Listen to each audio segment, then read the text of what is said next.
Right, well today I'm going to talk about population change in Britain.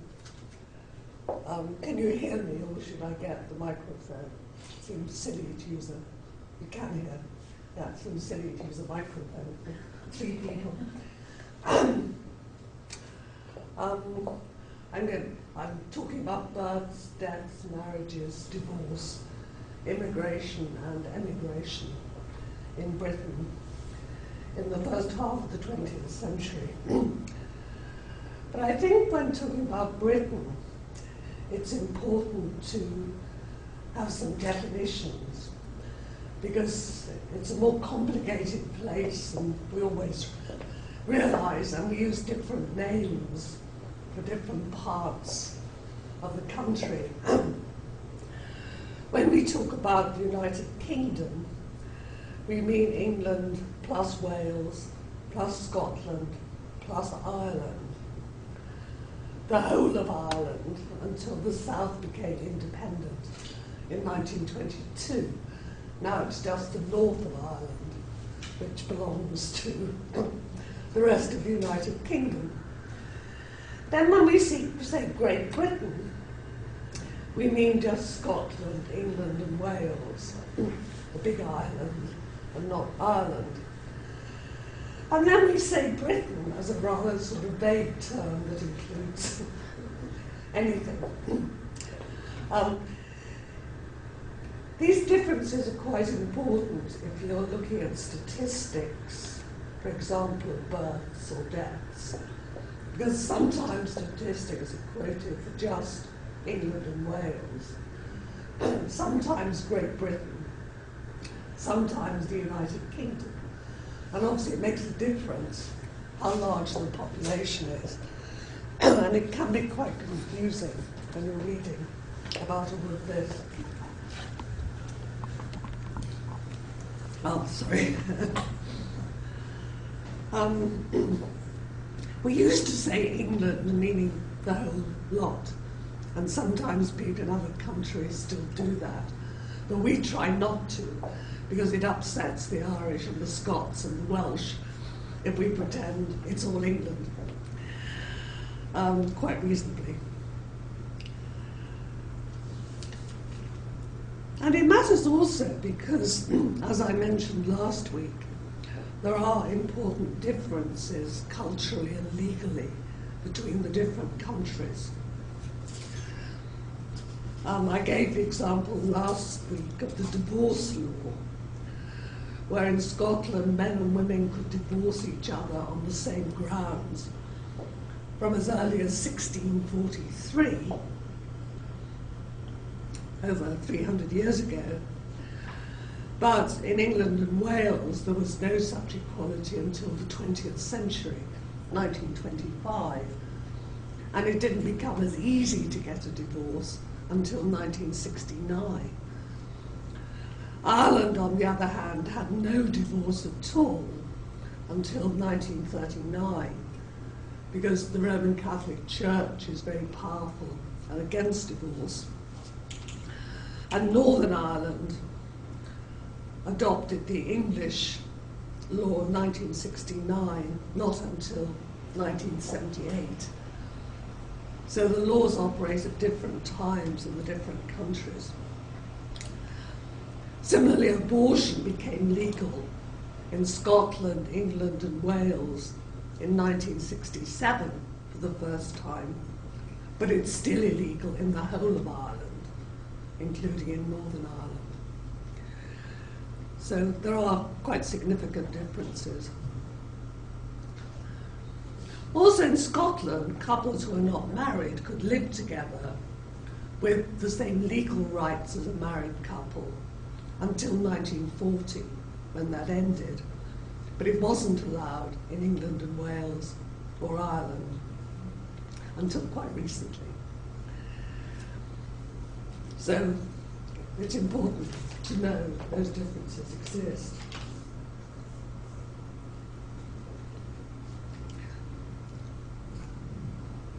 So I begin by looking at the period before 1900, of the 19th century. Official registration of all births, marriages and deaths was introduced in England and Wales in 1837. Every birth, every marriage, every death has to be officially registered. It was introduced in Scotland in 1855, Ireland in 1864, and it does mean we have good statistics from that time, good national statistics. Also from 1801, there's been a national census every 10 years. And these were introduced because people were aware that the population was growing and wanted to understand why and how fast it was growing. For earlier periods, historians of population have used church registers because the church registered the ceremonies attached to bringing newborn children into the church, marriages and burials, and that gives quite good information about patterns of population going back to the late 16th century. So for England and Wales particularly, particularly England, there are good statistics over many centuries, unusually in Europe.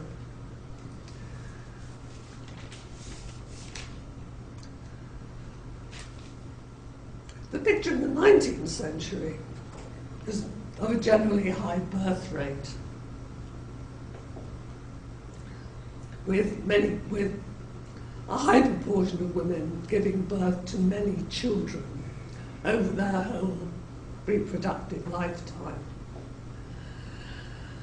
But marriage age was late, so they started normally to have children at a relatively late age. The average was 25, and had been for centuries. In Northern Europe particularly, there was a tradition of late marriage. But there are also very high death rates amongst infants and children. So not all babies who were born grew up. And the number of surviving children in the family could be quite small. And death rates became worse in the 19th century as towns grew and living conditions were unhealthy. By the mid-19th century, Britain was the most urbanized country in the world. The towns grew very early. Also, quite a lot of women were infertile. So the average number of children in a family would be 5 or 6. Then maybe only 3 or 4 of those would survive to be adults. Sometimes not even so many. Then from the 1870s, there was a fall in the birth rate in all social classes, which continued to the 1930s. Why it started to go down has been very much debated by historians, and we don't really know why. There are important differences in different parts of the country which affected all the social classes, and nobody quite understands those. Sometimes they relate to religious belief. Roman Catholics tended to have larger families, but even that doesn't quite explain it.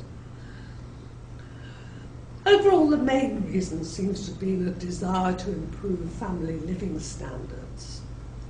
Parents realizing if they had fewer children, everyone's standard would be better.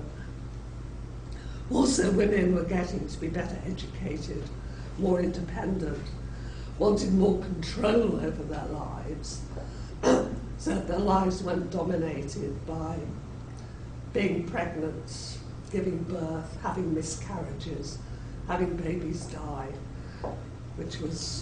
and the ill health that went with repeated pregnancy and childbirth. But still, birth rate remained quite high into the early 20th century.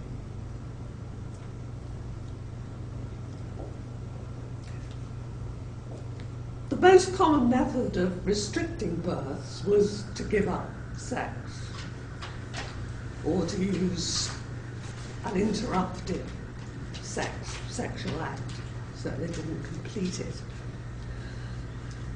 Contraceptives were, particularly the condom, was available, but it was quite expensive for many people, and they found it unfamiliar. Oh, it's up there, Hansley.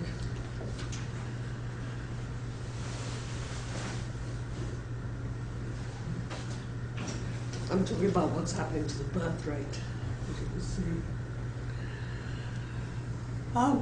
Another way of restricting the number of births was abortion, which I said was illegal, and it was dangerous. But it was probably quite common, especially among poorer women. All kinds of preparations were sold in shops, or they would jump up and down, or take very hot baths. It's the same in all countries. There were terrible techniques that women used to try to bring a pregnancy to an end, and they were often very dangerous. Or in many districts there'd be a woman who would be the local abortionist, but she'd have to be paid, and they couldn't always afford that. But we've no idea how common abortion was. You only know about it when someone is brought to the law court for committing abortions, or if a woman dies. But that happens so often that obviously a lot of it did go on. So by these various means, the birth rate went on falling. Also, at the end of the 19th century and the early 20th, there was a big campaign, particularly by women's groups, to reduce the death rate among infants and children. Because obviously if your children are being born, and there's quite a lot of concern about the falling population, then one way to counter that is to make sure that babies don't die. So there are campaigns, and also both women's groups and local government set up clinics to advise mothers on bringing up children, on breastfeeding them, for example, because it was better for them, and on the care of children. And the infant death rate did gradually go down until the 1930s. And there's also a campaign to improve the health of children by providing meals in schools and medical care through the schools. And this was introduced in the years before 1914.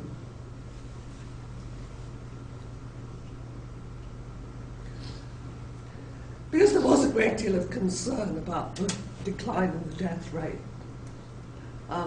people saw it as somehow signifying national decline. If the country couldn't produce so many children, then it must be getting weaker. These kinds of changes were happening all over Europe at the time.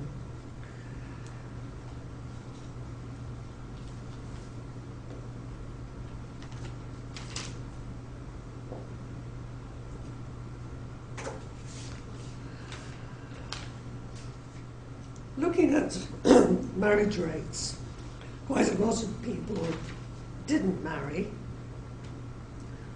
in the 19th century and before. Among women, this is partly because they're a majority of the population, because women had longer life expectancy than men, and also men were much more likely to migrate abroad than many of them did. Around 10 to 15% of all women never married, but also about 9% of all men.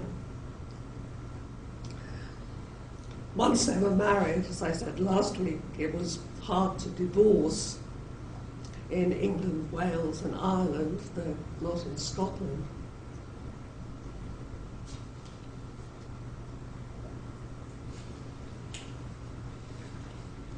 In England and Wales, it's difficult to divorce until 1969. And as I said earlier, there was no divorce at all in Ireland before 1939, and then only in Northern Ireland, not in the Republic of Ireland.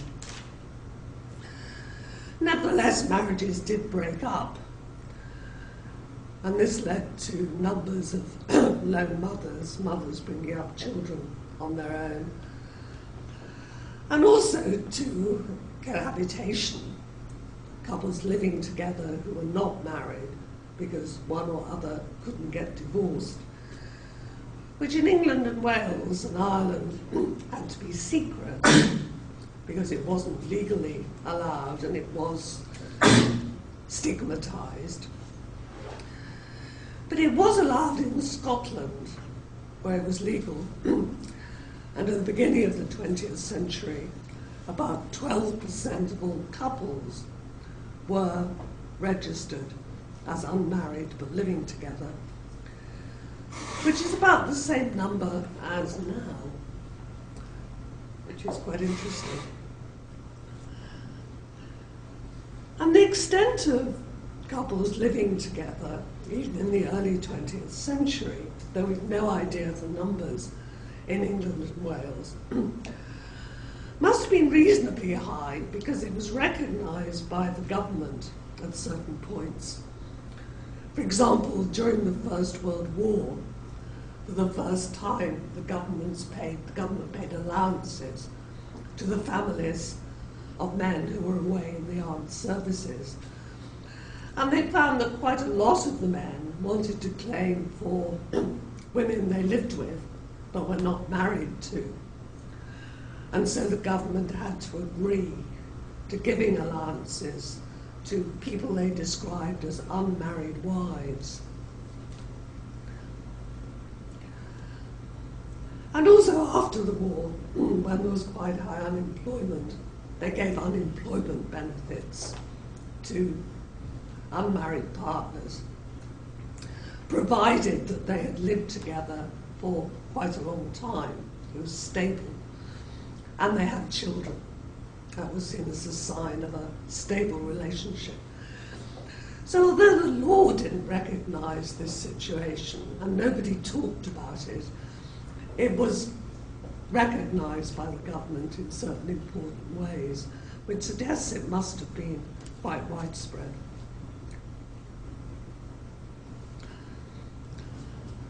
And of course the children of these unmarried partnerships were technically illegitimate because they weren't married. In the mid-19th century, when we first have statistics, about 7% of all births in England and Wales were illegitimate. Their parents were not married. And that went on until the First World War. But there were higher levels of illegitimacy in parts of Scotland, particularly in some coastal rural areas, fishing areas. And I gather from Professor Okai, who's in the States, that she's found similar things in Japan. Places, a particular place she's been studying in the south, near Nagasaki, which is a fishing area, where there were high levels of accepted illegitimacy. It was normal, and the mothers brought up children on their own. And this was also true in parts of Scotland, but why it's true, nobody quite understands.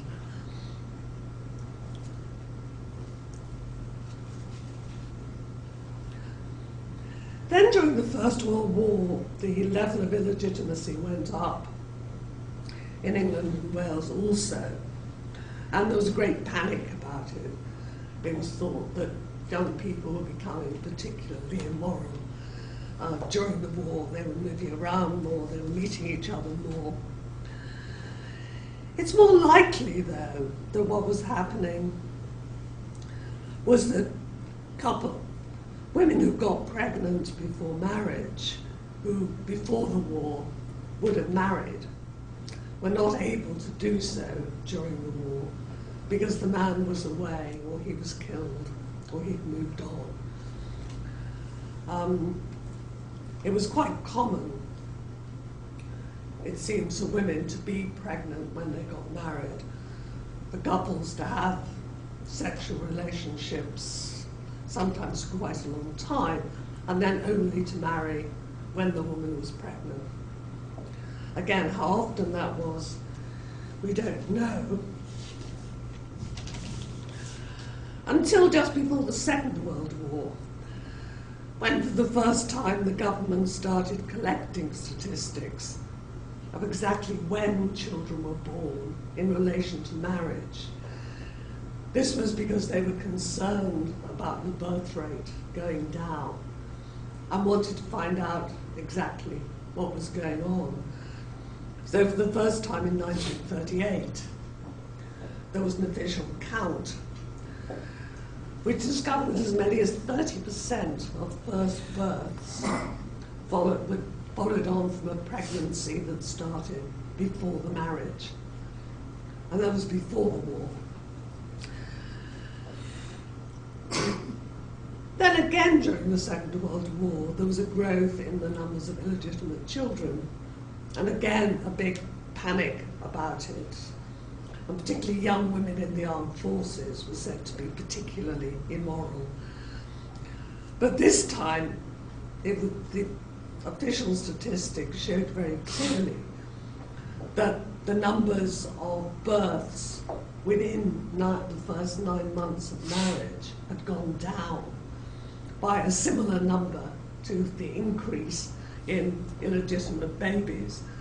So it was fairly clear that what was happening was that the couples just couldn't get married in time. Sometimes they married later because the man was away at war, or sometimes killed in war, or a prisoner of war. But it was interesting that those statistics came along just in time to enable us to work out, and people at the time eventually to work out what was really going on.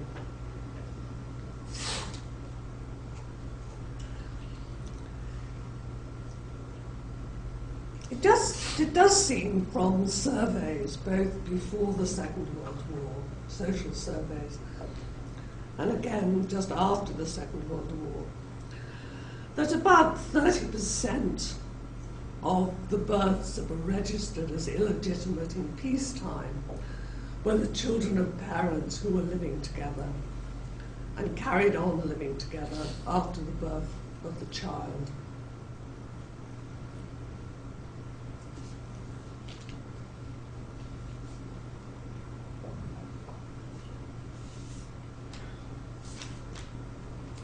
And generally, as I've said, these couples would be people where one partner at least couldn't get a divorce.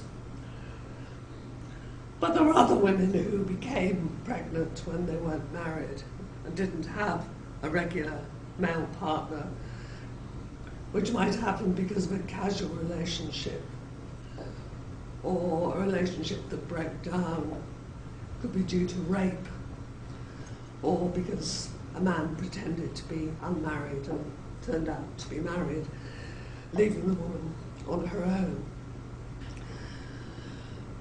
Mothers who had children without a male partner were heavily socially stigmatized, and so were the children.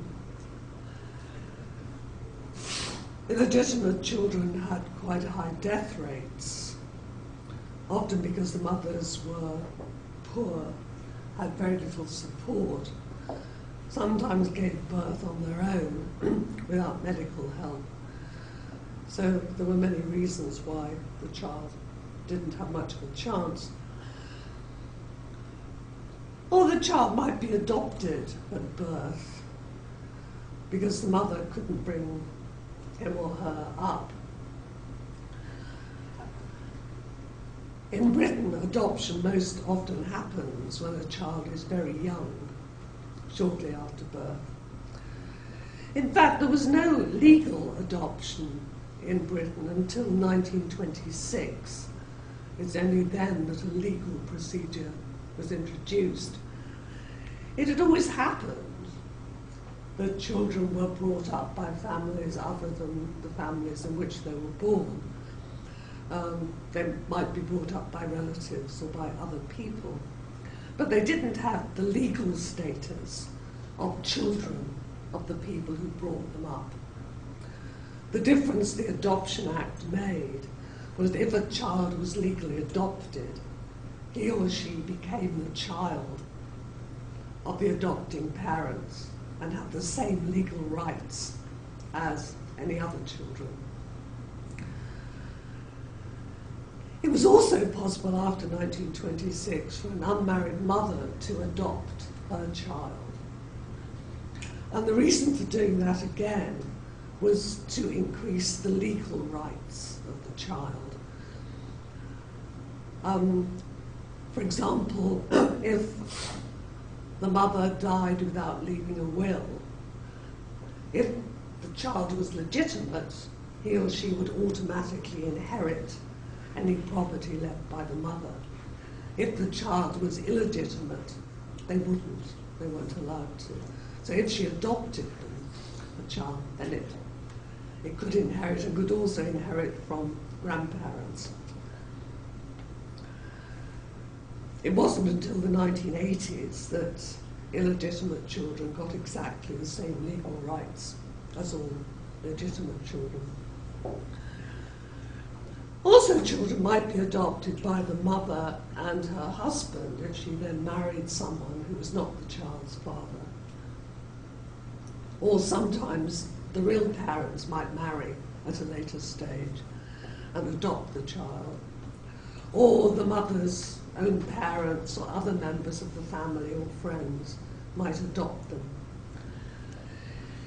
It was also possible for single people to adopt after 1926, both men and women. And they quite often did. This was heavily restricted in 1948 because people began to realise the dangers, particularly of some men adopting young children. They became worried about sexual abuse of children, which again had always gone on, but nobody talked about it at this time. So adoption was one thing that might happen to an illegitimate child, though mothers often did it very unwillingly.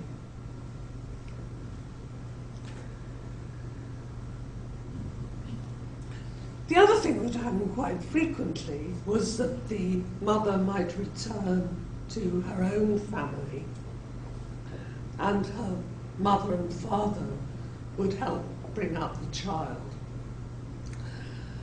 perhaps enabling the mother to go out to work while the grandmother looked after the child. Quite often the child would then grow up thinking that the grandmother was his or her mother, and the grandfather was the father.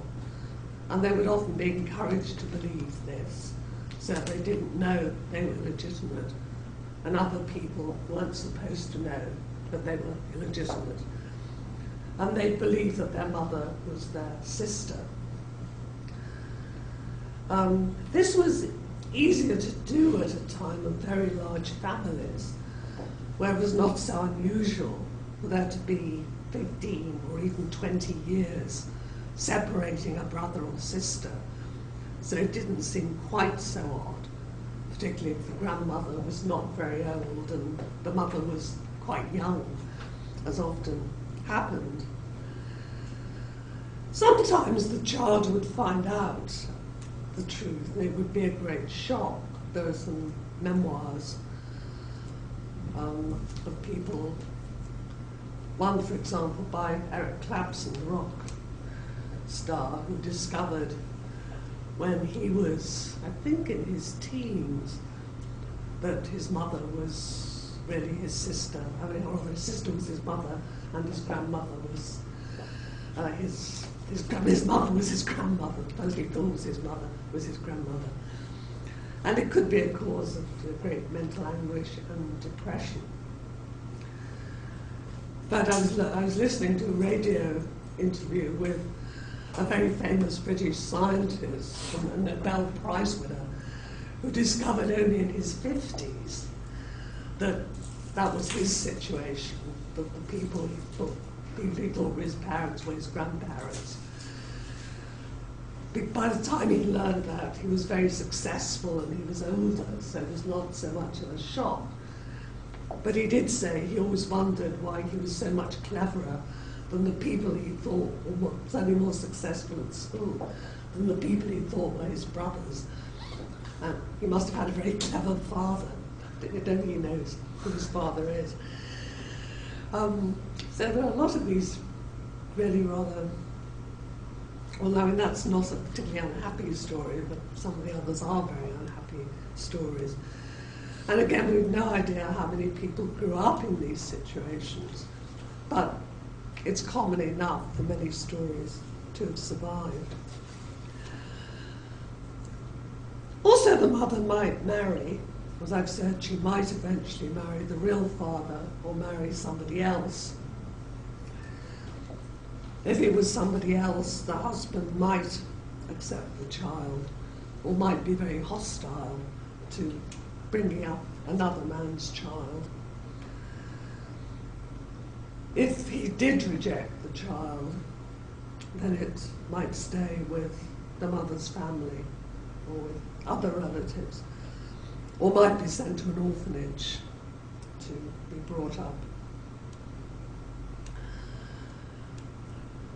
Mothers who had good incomes could bring up their children on their own. They could pretend to be widows and nobody would know, particularly if they moved to a new district.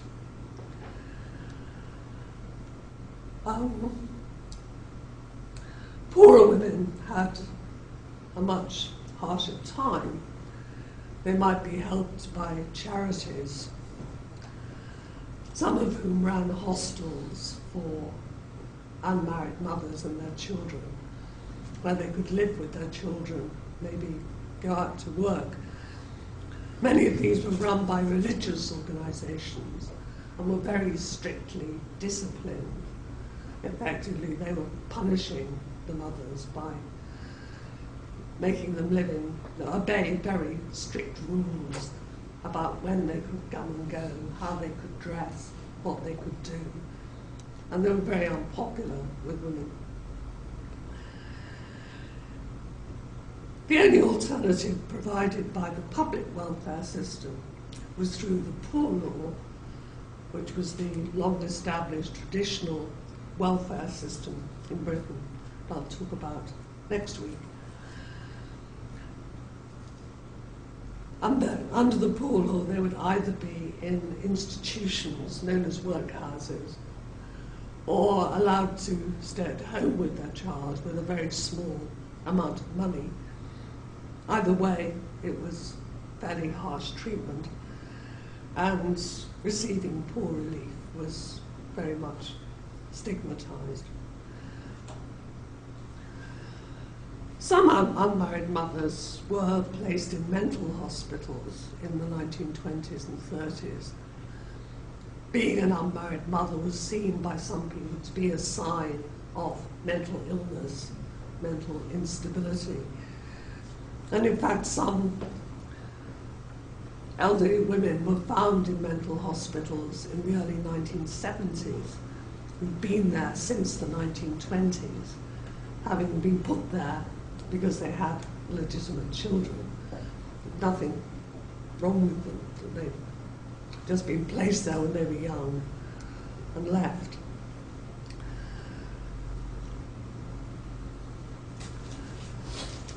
This treatment of unmarried mothers was an aspect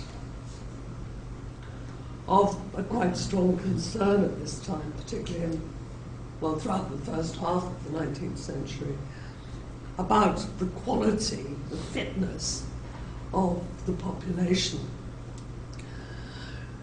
As I said earlier, there was a lot of concern around the declining birth rate, that it somehow symbolised the increasing weakness, the kind of failure of the population. And this particularly came to the fore at the very beginning of the 20th century, when the British Army was at war in South Africa.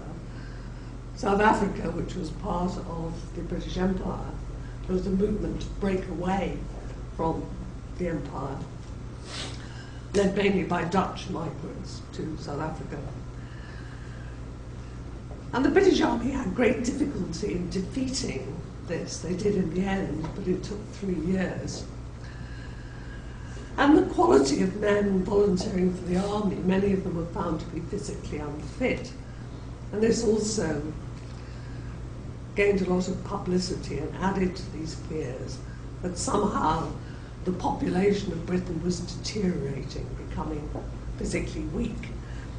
And this was particularly worrying at a time when there was conflict in Europe. There was a fear of war, particularly with Germany, and a feeling that the British were not going to be fit enough to win. There's also increasing economic competition at this time, when Britain, having been the most successful industrial nation, is now meeting competition from other growing economies, again, particularly Germany, also the United States.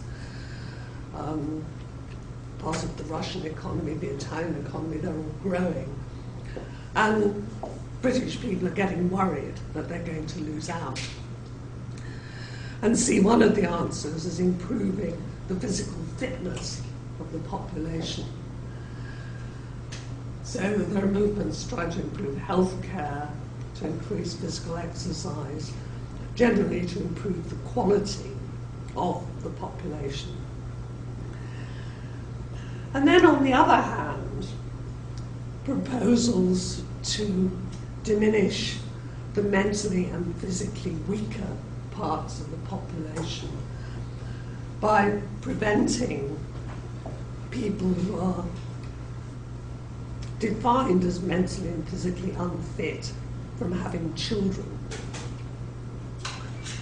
And there are proposals, particularly in the 1920s and 30s, to prevent unfit people from having children, either by putting them in institutions, like these unmarried mothers who are put in mental hospitals to stop them having more children, or by sterilisation. This was actually quite strongly opposed in the United Kingdom by people who argued that the answer to unfitness was better social policies and better standards of living, better medical care, better diet, and then people would grow up to be fitter and improve the environment, improve water, and all the other things that contributed to people being sick.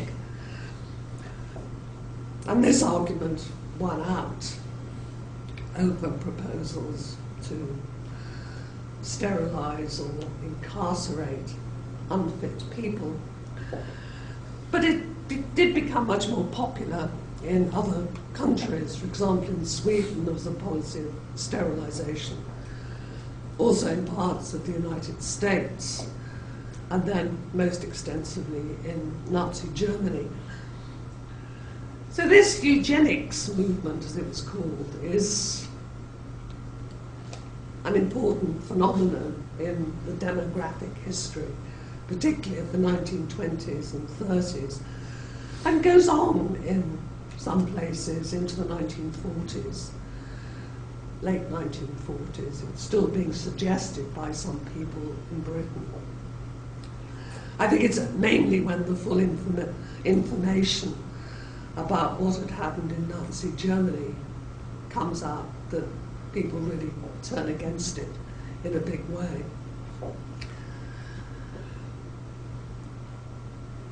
And as they say in Britain, the main concern was to try to improve healthcare. And this is, as I'll say next week, it is definitely improving through the 1920s, 30s and 40s.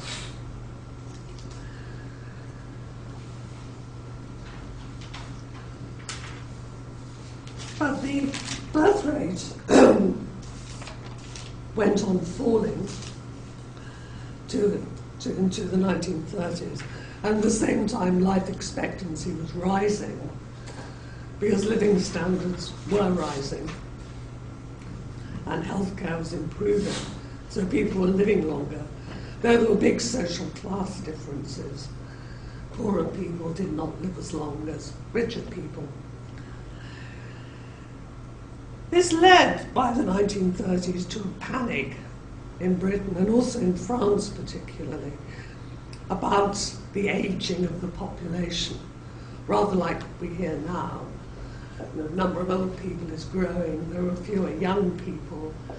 This means there'll be fewer working people to support the old people, and this is causing problems and will cause problems in future.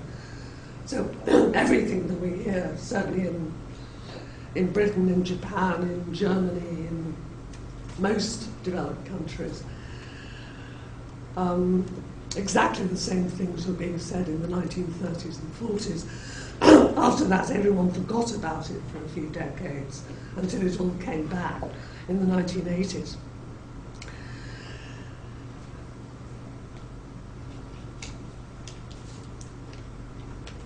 But there were quite strong concerns about populations becoming old and weak. Also at the same time, in the 1930s particularly, the discipline of demography was growing for the first time. It becomes established, partly because of this interest in what's happening to the population. It becomes a scientific activity. And demographers were making statistical predictions about the future population, assuming that the trends that were then happening would go on happening. The birth rate was going down, so it would go on going down. People were living longer, and that would go on. And so they were predicting that the British population, for example, would fall to under 40 million by 1970.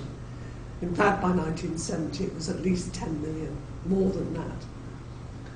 One does always have to be cautious about population predictions, because things can change. And they changed in Britain because the birth rate started to go up again during the Second World War and carried on going up until the late 1960s. And in fact, as I'll say later, similar things happened recently, that we had dire predictions like that in the 1990s. Then the British birth rate started going up again in 2001, and it's still going up. And now our finance ministry isn't too worried any longer. You just can't predict. Well, the one thing we know about the history of population is you can't predict it. And it's not always clear why these changes happen. So the birth rate went up, but as it did in most European countries and in the United States after the war, some countries it starts a bit later than in others.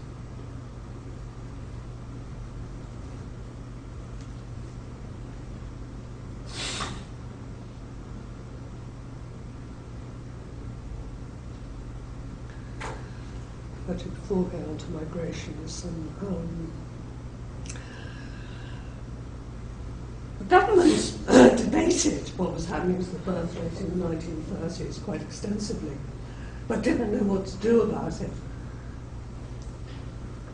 The demographic experts told them that there really wasn't very much they could do to persuade women to have more children once they discovered that they didn't have to, and advised that methods like paying large allowances to women to encourage them to have more children of the sort that were introduced in Mussolini's Italy and in Hitler's Germany really were not very effective. So the government didn't do anything about it because it couldn't think what to do about it. And then, as I say, the birth rate went up again. The last really important aspect of population change that I haven't really talked about is migration. Throughout the 19th century, there was large-scale emigration from the whole of the United Kingdom to the United States and to growing British colonies like Australia, Canada, South Africa, New Zealand. Mostly emigration by men, but a reasonable amount by women also. It's mainly migration by working people who are hoping to have a better life in the new colonies, and often did. Most of the emigration came from Ireland and also parts of Scotland, because they were the poorest parts of the British Isles, particularly Ireland. Now, migration was particularly strong from Ireland in the mid-19th century. There was a very serious famine in the 1940s, as the 1840s, which caused high death rates within Ireland and very extensive migration. Irish people migrated to the United States or to the colonies when they could,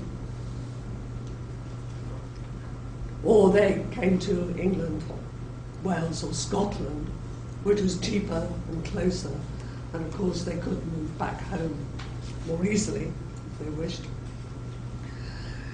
There's a great deal of prejudice against the Irish in England, Wales and Scotland. They're the immigrant group who are the objects of most prejudice during the 19th century. They're the largest immigrant group. They were seen as different because they were Catholic, they had a different religion, which isn't very different from the Church of England, but different enough to make some people prejudiced. They were often very poor, and they were seen as living in overcrowded and bad conditions, making working conditions worse, the same sorts of complaints that are made about many immigrants now.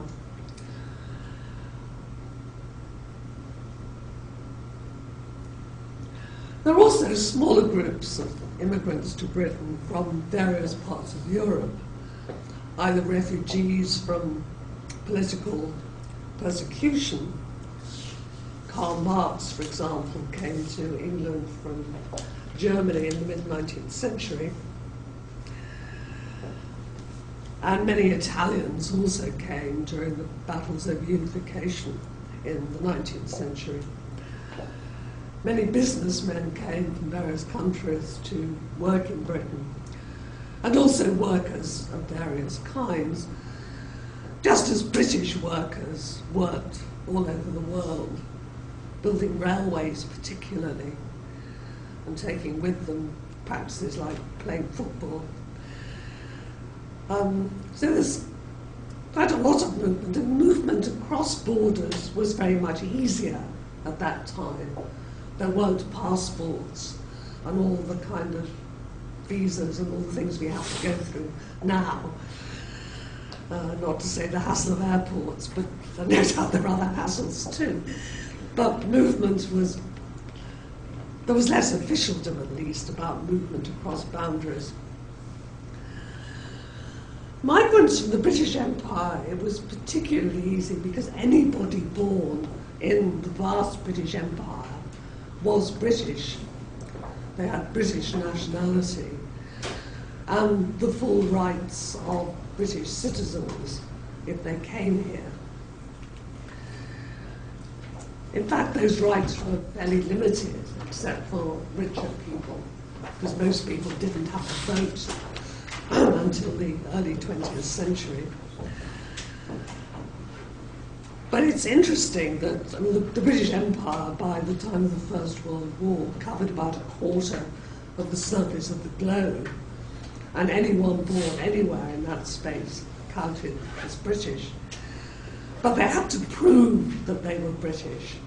And if they didn't have a birth certificate, which poorer people might not have, they couldn't prove it. This was a particular problem for men who came to Britain, particularly around the time of the First World War, as sailors working on merchant ships. They then wanted to stay in Britain, and many did. So there were quite long established mixed race communities in London, Liverpool, other big ports. But they would often find that if they, say, became unemployed and wanted unemployment relief, they had to prove they were British. And if they didn't have a birth certificate, then they couldn't prove it and they wouldn't get it. But if they could prove, I've said that, it makes it much easier for richer people to move from the empire to Britain and to settle. But it did mean that the fact of the empire and a certain amount of movement between the colonies and Britain meant that Britain was used to this kind of movement to some degree. By far the largest immigrant group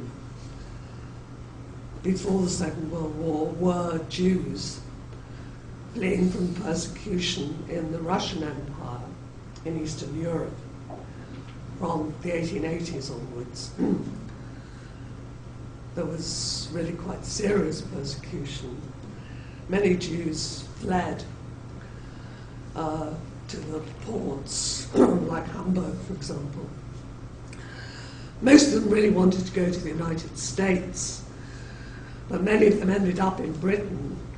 Sometimes they couldn't afford to go to the States, but quite often they were just deceived by sea captains who would take a lot of money from them, and they'd be dumped at a port. They'd think they were in America, and they'd be in northeast England, which was a great disappointment very often too.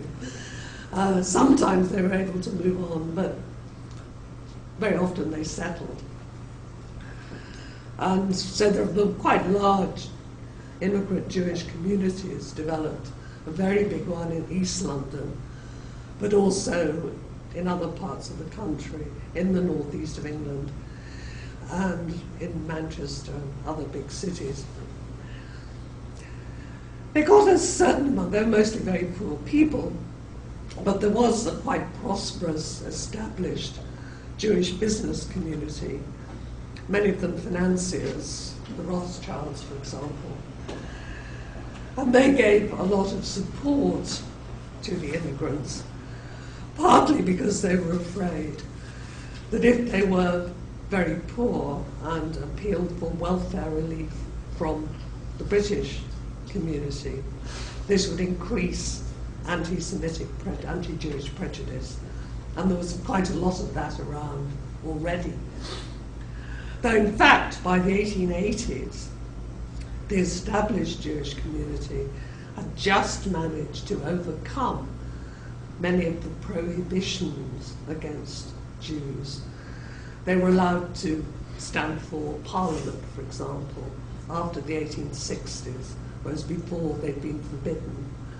They were allowed to attend Oxford and Cambridge universities, the most elite universities, whereas previously they'd been excluded. So before the mid-19th century, the Jews were excluded from, so actually were Roman Catholics, from most forms of, certainly of influential life, and had very limited civil rights. They had the rights to use the law courts. But the Jews had just managed to overcome many of those prohibitions when in came this very large number of very poor Jewish people. And they were very worried that this would bring a revival of anti-Jewish feeling, which in fact it did. but by setting up welfare institutions and schools for the immigrants, the established community helped them to settle and also did something to improve relations with the rest of the population. But there were demonstrations, riots, particularly in East London, against the Jewish immigrants, a lot of hostility. And this led to the first restrictions on immigrants in legislation in 1909 and again in 1915. 1915 was, of course, during the war, and during the war hostility became even greater.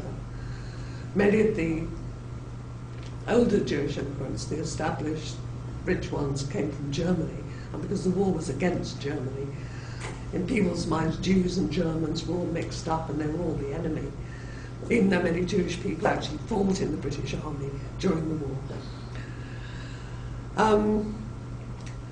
But it did mean for the first time that people who were not British subjects had to overcome, had certain prohibitions. They weren't allowed full rights when they moved into the country.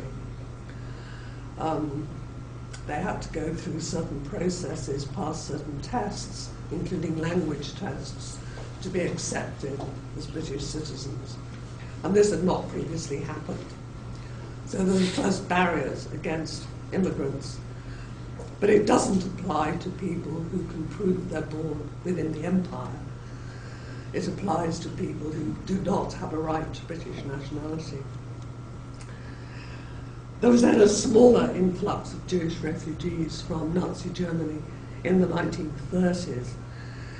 There were restrictions on the numbers then also, but less hostility, and meant that on the whole they were much better off, able to support themselves, unlike the earlier Jewish population. But many of the 19th and early 20th century Jewish immigrants by that time had become settled and established and accepted.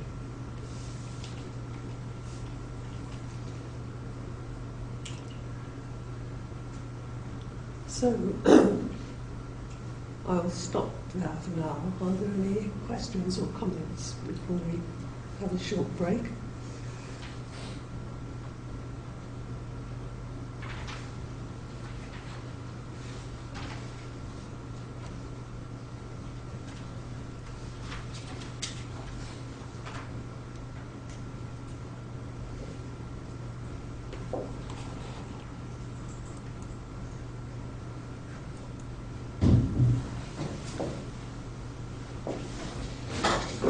Not President Kai to ask questions this week. So.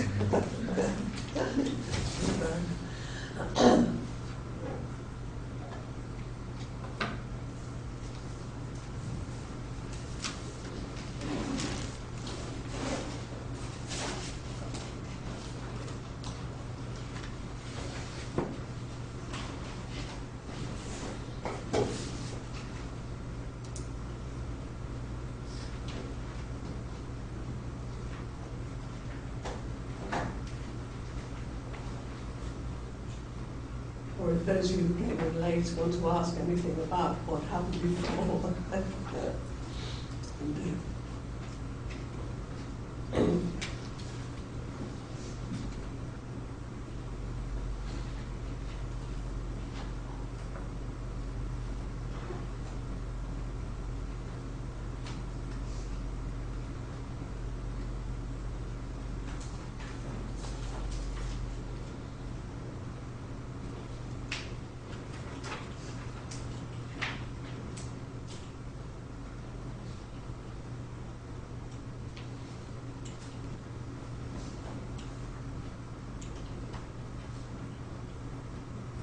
I want to ask two questions. The first one, I think it's not so important, but I was just wondering what is with Scotland? Why is it so liberal in terms of these issues? Yeah. It's difficult because it's a bit surprising because the dominant church in Scotland is actually a rather strict Protestant church. I think the difference in the divorce law was that the church believed very much in equality of human beings. And so if you're going to have, say, divorce, then it has to be the same for men and women. But why they allowed divorce when the other churches didn't, I don't understand. And nobody I know in Scotland seems to understand. The illegitimacy rate, again, seems, as I suggested about Japan, seems to be characteristic of certain kinds of communities, regardless of the country almost. And there was higher rates of illegitimacy in rural England and Wales as well, compared with the towns. And that goes on into the 20th century. Whether it's just easier for women to support themselves in the countryside, that may have been so. And so, it's become established as a practice. Nobody seems to have an explanation. Another question was, so migration was a major role, took a major role in the changing birth rate. I mean, it declined until 1930s and it went up. So yeah. It's like emigration was maybe a factor of the birth rate going down, and immigration was a major factor going up. No, it doesn't. I'll talk about the rise in the birth rate in my next lecture. It doesn't seem to be. And emigration really starts before the 1870s. So it doesn't seem to be a big factor in it going down. And immigration becomes a factor, but not really until the late 50s and 1960s. And even more now, it is one of the big reasons why the birth rate is going up now. That and the fact that older mothers are having more children. I think I'll come back to this. But migration doesn't seem to be such a big influence in the 19th and early 20th centuries. It's something that's going on with the home population. And I think it is people realizing that they really can have a better standard of living if they don't have too many children. And also mothers, well, women, realizing they can have better lives and better health if they're not constantly pregnant, having miscarriages, having children. Because obviously it was very bad for women's health. You have so many experiences like that. And also they're getting more advice from welfare clinics, people telling them how to restrict their births and how to look after themselves and look after their children. So I think more information going around, women's organisations advising, particularly working class women. I think all of that has a very big impact, and that's even more so in the 1920s and 30s, when there's a very active women's movement. And part of, I'm actually just examining a PhD thesis, which is all about the birth control movement in the 1920s and 30s. And there were large women's organisations which set up clinics to advise women, give free contraceptives to poor women.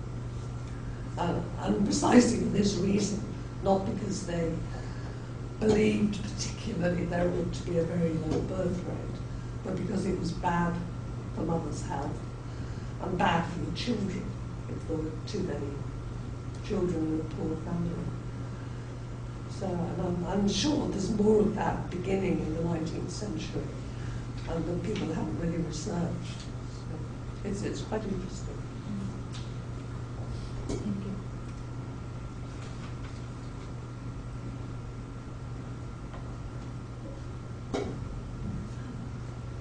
I was just wondering if the birth rates, the health of the children and the health of mothers and things like that, was it very much a women's problem, more of a women's concern rather than of the men's? As in, were the men not as concerned at the time? Yes, I think many men obviously were concerned about babies dying and the poverty of the family. So I think these decisions about, well, obviously it takes both people in a partnership to make these decisions. And it was very often the man who had to wear a condom, or you know, they had to decide together they were going to give up sex when they'd had enough children, which does seem quite a lot did. Though again, what many of these women in the 1920s and 30s found was that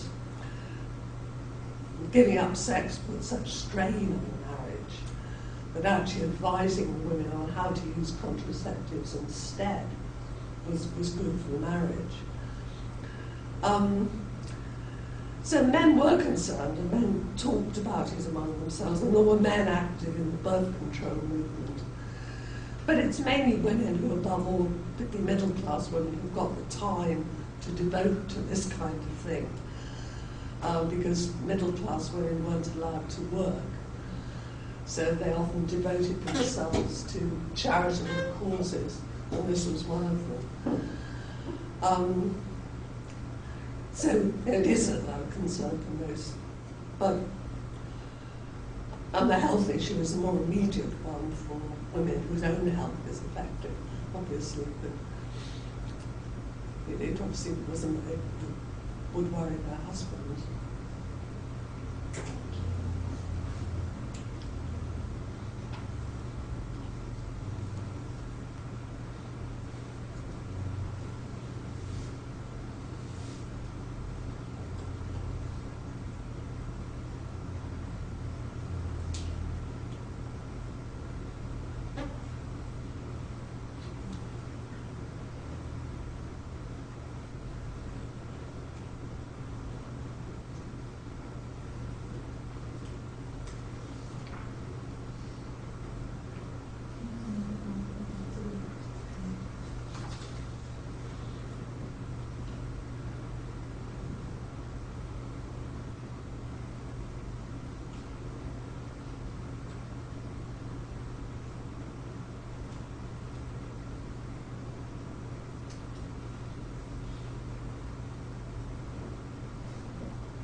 In today's Britain, do people see that immigrants taking in many immigrants actually helped pushing up the birth rate? Are people happy with that? I'll talk about this a bit later. There's a lot of hostility to immigrants in Britain, as there is in many European countries. I don't think the birth rate issue is that many people are aware of that. They blame them rather for driving down wages, which probably isn't true. It's more the case that they'll take jobs that British people won't take, which are low paid. But then, I guess if they weren't there, the employers would have to pay more. And they were putting pressure on schools and housing because the government hasn't made adequate provision. And just the kind of racist hostility there is in many countries. It's not as bad. We haven't got a successful far-right racist political party. They've actually, well, the parties exist, but they've been very unsuccessful, I'm glad to say. Unlike, say, the Netherlands, where there's quite a successful right-wing party. And even in Sweden, in the most recent elections, the right did very well. But it is an issue, but there haven't, so we'll come back to this later, there haven't been riots or as there were in the 1950s, 60s. And London is a very, very mixed race city. And it's quite extraordinary. I mean, it's just not a white city. It's extraordinarily mixed and extremely peaceable. And there hasn't been real trouble in London. Or there are gang fights. They're not necessarily racist fights. They're fights amongst young people. So it's on the whole, there are more successes, and it's more a success than a failure in immigration. But there's always an undercurrent of hostility.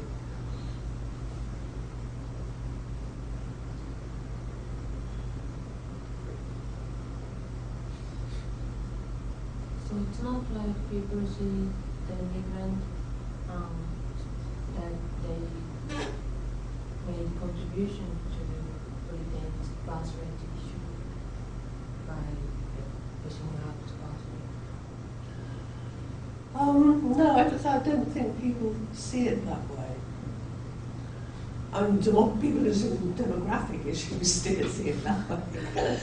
And they know it's that way, and it's obviously one of the, if you're worried about the fact you've got too few young people in the population, then young immigrants is part of the answer. You might say it's not a good idea to take young people away from other societies in order to prop yours up. But again, the sort of people who are anti-immigrant don't think that way either.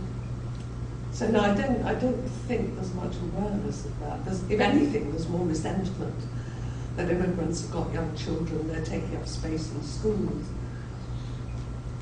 But often that's come about because the government has allowed immigrants to concentrate in certain areas, but hasn't given enough support to often quite poor areas to provide enough schools, enough housing, enough care for a larger population. And that's a matter of policy.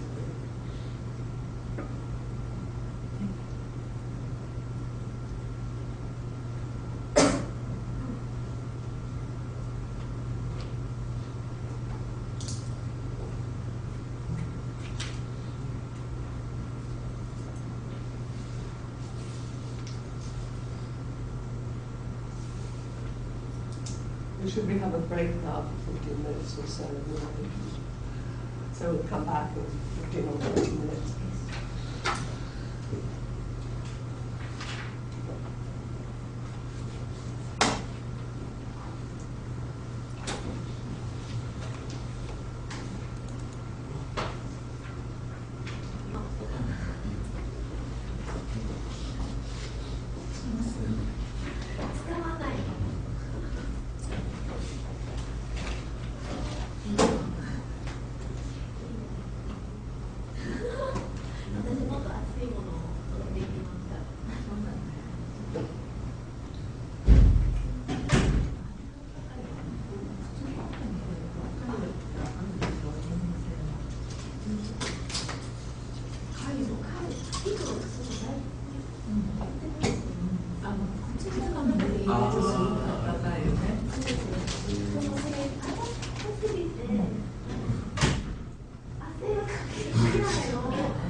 一生懸命に話したので、そしたら私とエレベーターの中で話したら彼いきなり私に日本語で話しかけるからびっくりさせて1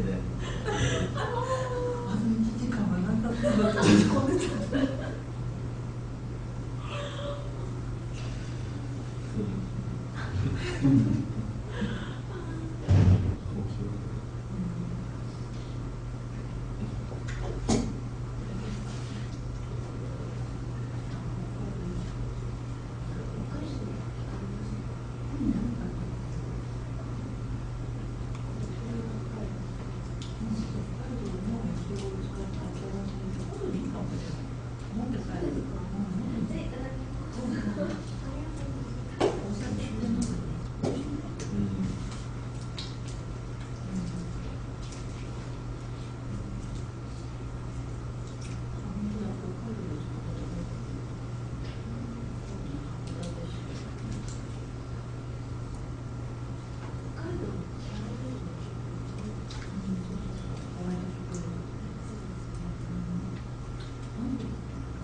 I'm just waiting for Aki to come back and we'll start.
そ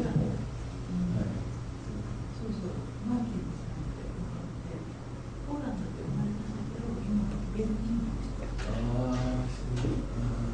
大変。僕が今住んでる家にゲームがその家族の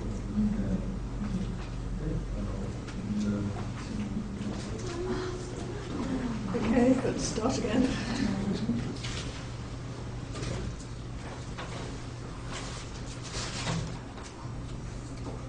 Right, I'll carry on talking about population from the Second World War until now.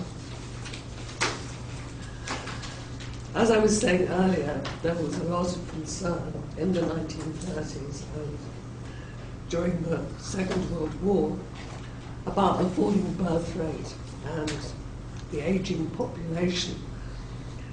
It took people a while to realise that the birth rate was going up again, or that the rise in the war wasn't just a short-term blip.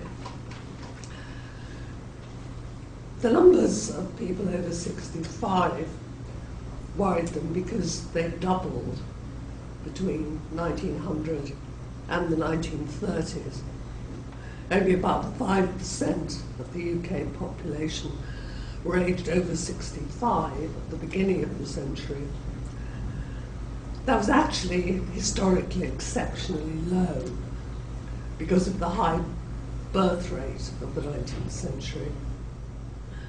Even in the 18th century, about 10% of the population had been over 60, 65. In 1931, it had gone up to 10% again. Most of the older people were female, but almost in most times and places throughout history that has been so, because women outlive men. Seem to have some genetic advantage that ensures that in most times and places women live longer, but aren't necessarily more healthy and certainly not richer in later life. Women are more likely to be poor when they're old, and indeed when they're young. But because of all this concern about both the low birth rate and increasing numbers of old people, the government during the war set up a Royal Commission, a government investigation into what was happening to the population, hoping to find out why the birth rate was going down and whether anything could be done about it. As I've said, in fact, the birth rate was already going up, but nobody realised that it was going to be sustained for a long time. The reasons why it went up during the war are not very clear. It may have been more couples deciding to have children quickly in case the father didn't come back, or there might be a long delay if he was abroad for a long time.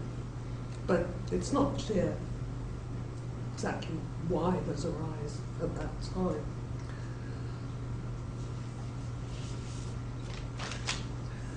And the Royal Commission didn't report until after the war. And it actually suggested that instead of worrying so much, there was actually much that was good about having a lower birth rate and having people living longer. It was good that there weren't too many children in each family, so family living standards could be higher. It was good for women for the reasons I discussed earlier, that they were healthier if they didn't have too many pregnancies. And it was a good sign for the country that people were living longer, because that also meant that people were healthier. They had better diets, better living standards. So in general, what was happening to the population should be seen as a sign of development in a favourable direction, and certainly towards improved standards for everybody. And basically they suggested that British society would have to come to terms with what was a permanent demographic shift of fewer children in each family and longer lives. But this was a normal part of economic development, and in fact it has been everywhere. The numbers of children go down and life expectancy grows.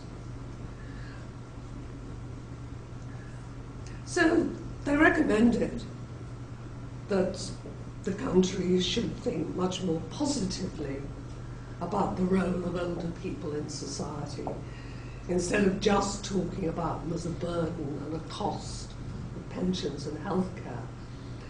Look more positively at what they were able to contribute, at their capacities, and make more use of them. In particular, they recommended that there should be an end to the trend towards earlier retirement from work, retirement at earlier ages.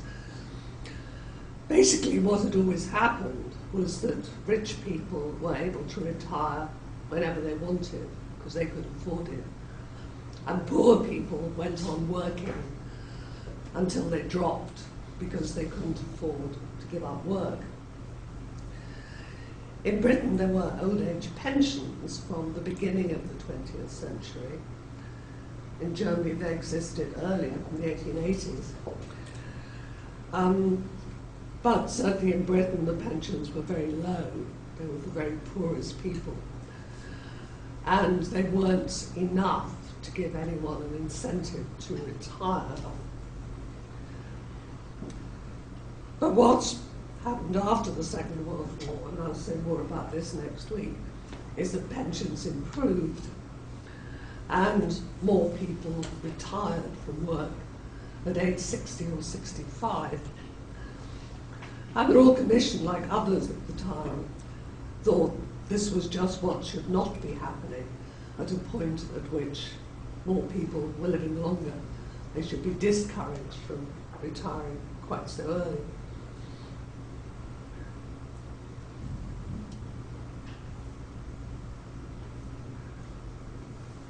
So it was recommended that more use should be made of the skills of older people, assisted by new technology, which could help people to keep working longer. The Royal Commission didn't believe that women could be encouraged to have more children once they'd learned not to, and so valuing older people was one positive way forward. Though they also pointed out that a smaller workforce of young people could also be replaced by encouraging more women to come into the workforce and also encouraging immigration. I'll talk about both of those later. But the ageing population also encouraged research into the work capabilities of older people, which was very positive. It discovered that people could go on learning new skills later in life. But although people, say in their 60s, might lose certain capacities, they could compensate for this in the workplace through their experience, and also because they tended to work with more concentration and reliability than younger people. So they reckon many people in their 60s were certainly as efficient as people in their 20s and early 30s because of their accumulated experience and their capacity for concentration. So they argue that older workers are being undervalued and more could be made of them. And after the war, the government tried to encourage employers to keep older people on at work. But employers weren't convinced. Also, workers, now that they'd got rather better pensions, wanted to have some time off. And many of them had had very long working lives. At this time, many of them would have started work at age 13, sometimes age 12. They'd have done manual work throughout their lives. And by the age of 65, they wanted a rest. And it was becoming possible with better pensions. Often also their children had better work and could give them more support. So a combination of many workers wanting to retire and employers preferring to employ younger people when they could, or women or immigrants, meant that retirement actually spread and became normal for most people after the Second World War for the first time.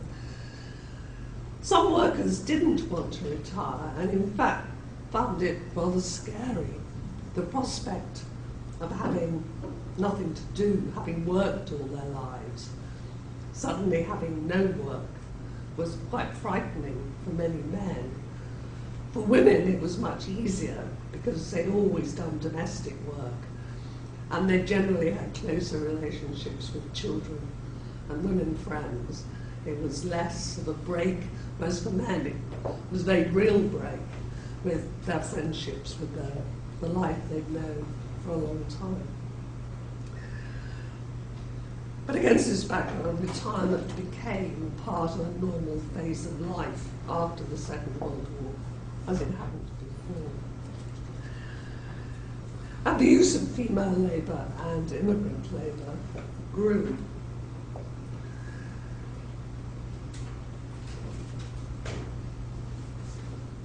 The government encouraged women whose children were older, who were at school or had left school, to stay in the workforce after the war or to come back into the workforce.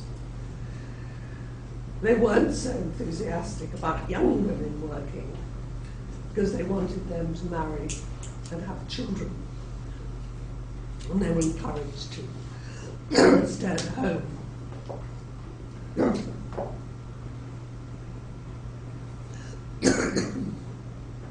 They were encouraged to stay at home, to care for their children. There was very little childcare available. Childcare, day nurseries had very much improved during the war, when women were needed in the workforce, including young women. And nursery places for young children had greatly expanded. But after the war, they were closed down, and younger women were, mothers of young children were not expected to work. There were big social prohibitions against it. But then women were in the workforce, they were hardly ever doing the same jobs as men. There's still a strictly divided labour force. But there were new kinds of work opportunities opening up with the growth of a welfare state after the war, as I'll talk about next week, more health services, expansion of education and social services. This created a lot of work for women at all, well, at most levels. Women were still very rarely doctors, but they were nurses and assistants of various sorts, cleaners in the health service, receptionists. Similarly, they were very rarely heads of schools, but they were school teachers, and again, the cleaners. They provided the dinners. This all created more work. And business also expanded, as did other activities of government, creating more secretarial and administrative jobs for women.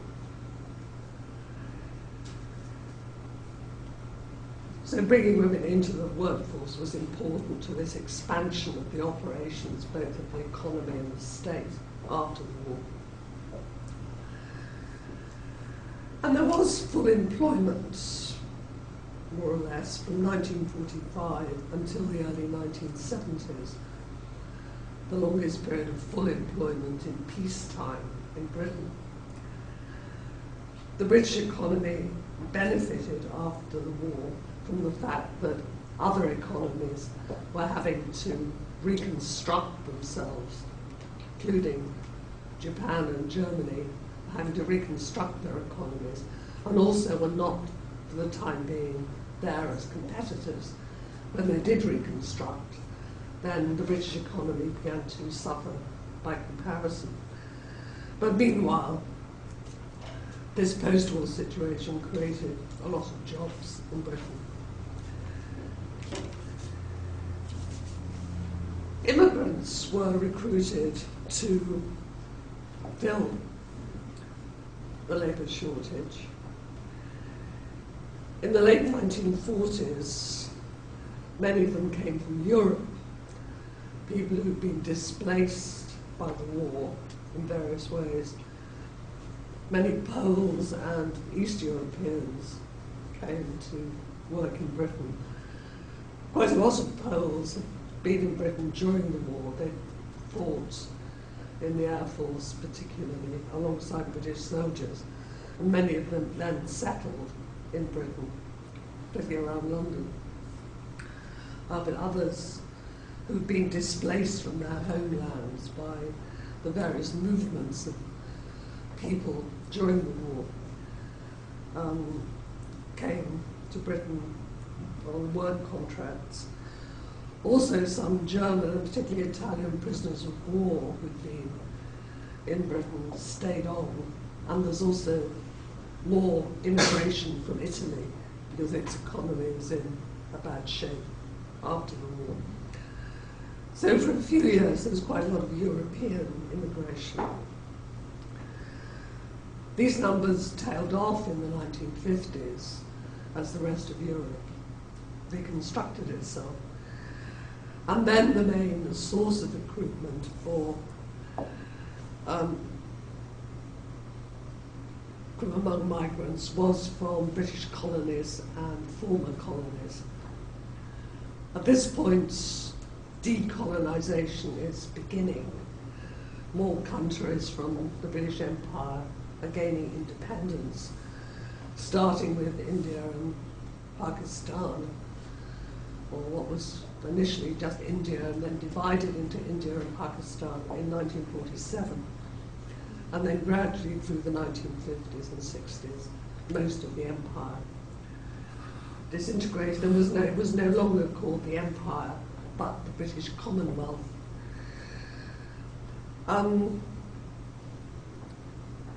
But the main recruitment for work in Britain was from the West Indies, where the economy was in particularly bad shape. There had been very high unemployment and unemployment riots before World War II.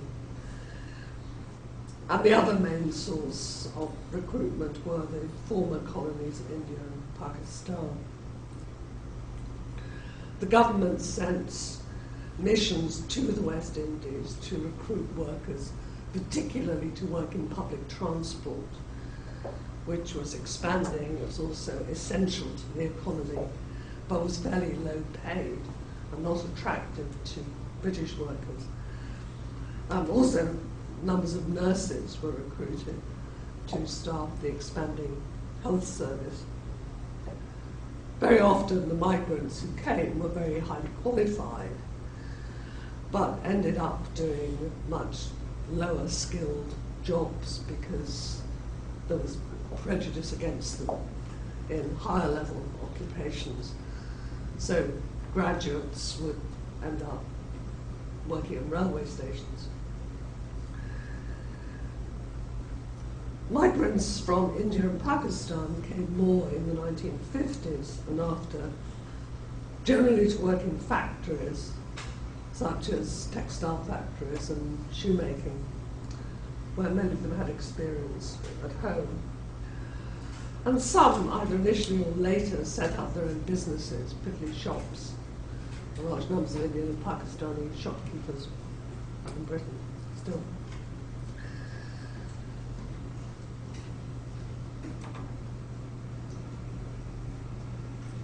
They were all at this point citizens of what was now called the British Commonwealth, and so were British citizens, if they'd been born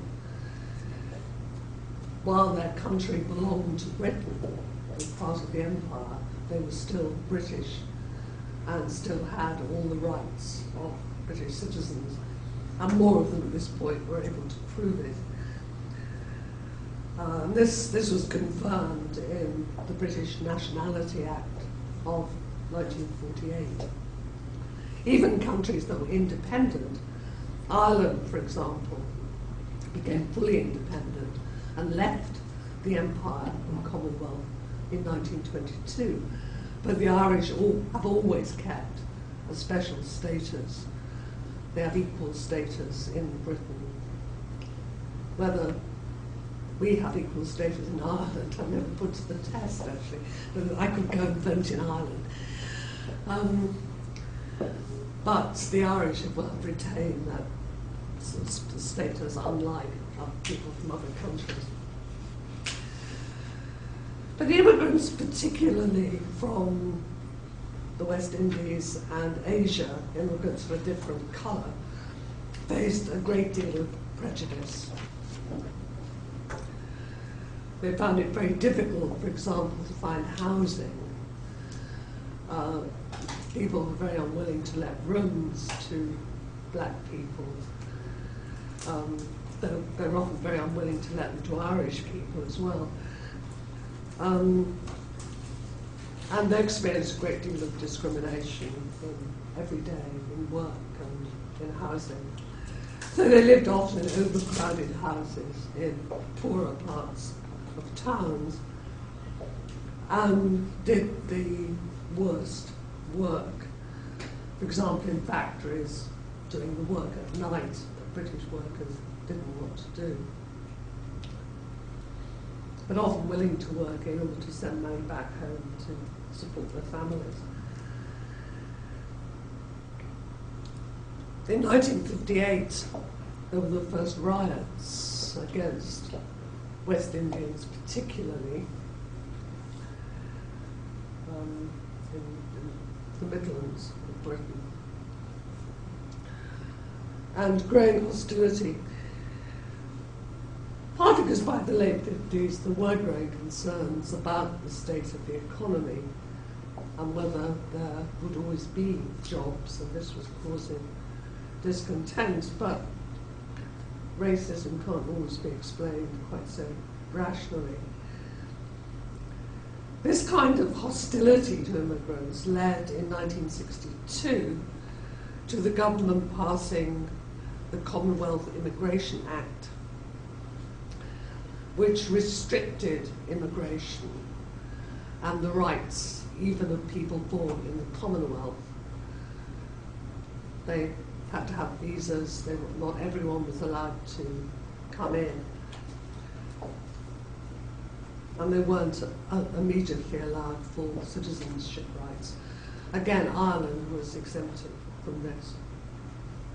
And it was a direct result on the part of the response by the government to racist sentiments, anti-immigrant sentiments in the country.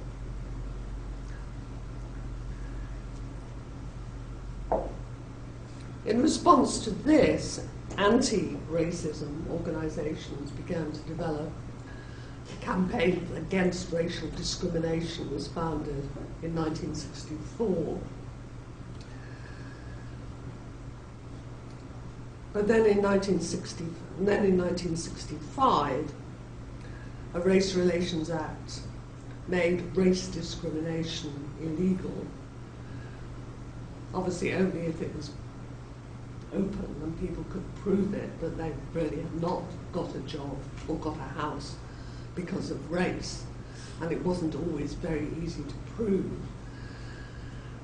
And people didn't always know their rights. But the law also set up a commission for racial, Community Relations Commission.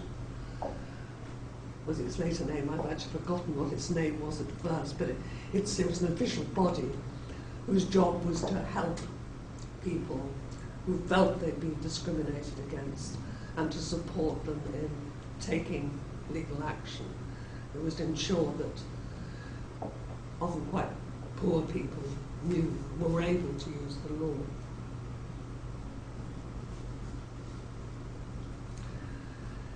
Alongside this, immigration continued, and in 1968 there were further restrictions. For example, it became harder for immigrants to bring members of their families into Britain to follow them. They could, but it was a much more complicated process.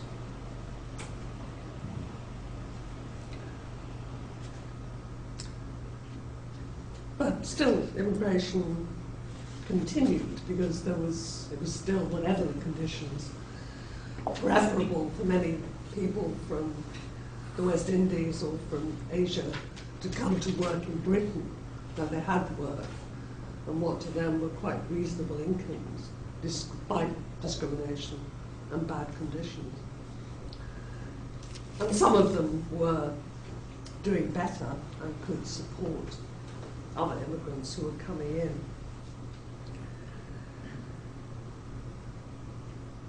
There was yet another piece of restrictive legislation in 1971. And in fact, there's been a gradual process of restricting the rights even of people who were born British citizens ever since the 1960s.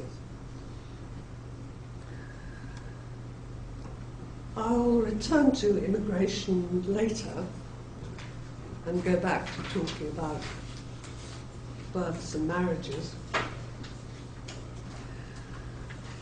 So what was also happening between 1945 and the early 1970s, as I described last week, were important changes in births and marriages. And also, as it happens, in deaths, because death rates were still going down. The rise in the birth rate continued from the Second World War through to the end of the 1960s. It didn't mean that the number of children in each family went up. Notably, the average family size was 2.5, which obviously means that quite a number had 3 and quite a number had 2. But what was happening was that more people were getting married and more families had children. There seemed to be lower rates of infertility, of people unable to have children, which again must be associated with better standards of living and better health. And also by the post-Second World War period, most babies survived to be adults. There's very low infant mortality. So people know that if they have 2 children, those children will survive, which is a very different situation from the early part of the century, when high infant mortality was a problem not only of poor families, it happened in rich families also. And also, though I didn't mention it, I should have done, there are quite high levels of maternal mortality, deaths of women in childbirth before the Second World War. And this again was not just true of poor women.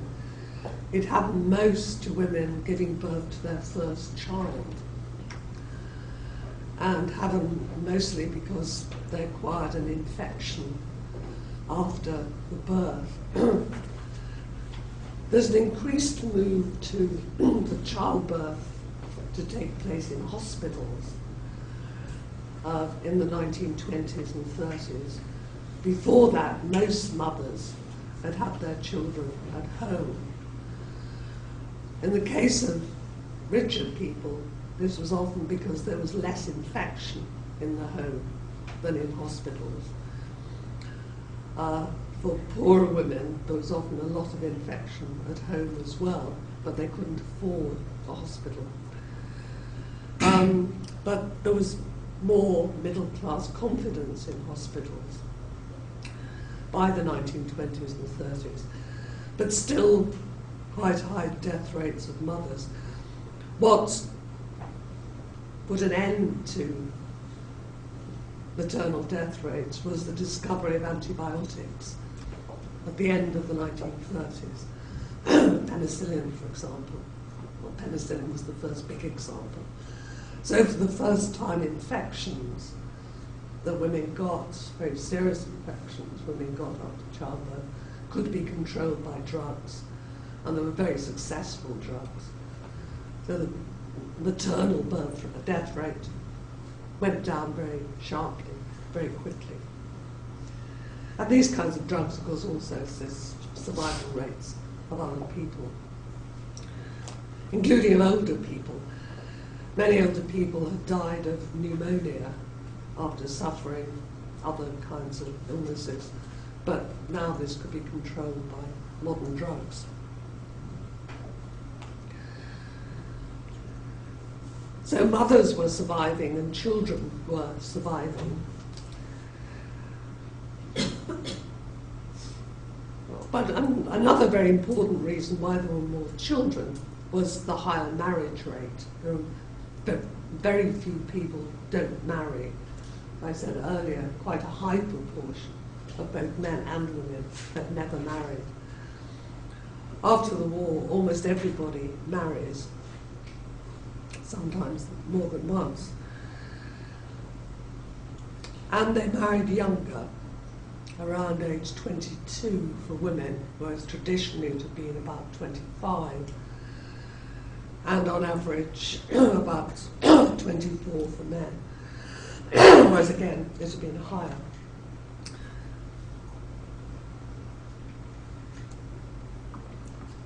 The reason for this, as usual, we don't really know, but it's quite likely it's because more people are better off and can afford to marry at earlier ages. People are in full employment and can earn more. By marrying younger, women were likely to have more children, but there's also increased use of birth control by more couples by this time. And it did mean that if women started their families younger, and they usually had their first child quite soon after marriage, and then had a second child quite soon after that, they would then have more of their lives to live after their children grew up, and would usually give up work to look after their children, and then go back to work later.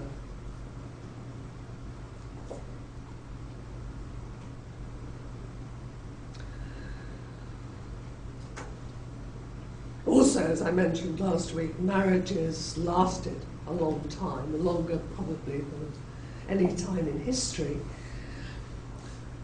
because people lived longer.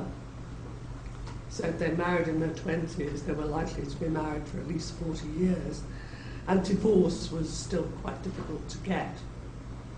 So whereas before that, marriages had often been broken by death because of higher death rates, if they weren't broken because one or other partner left.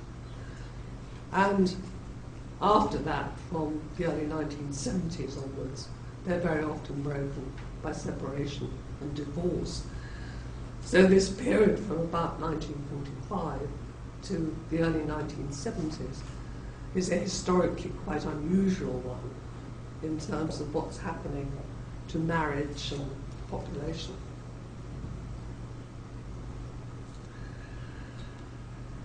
Then, from the late 60s and through the 1970s and 80s, there were very important changes. Again, as I mentioned last week, there were important legal and cultural changes. After 1969, divorce became easier.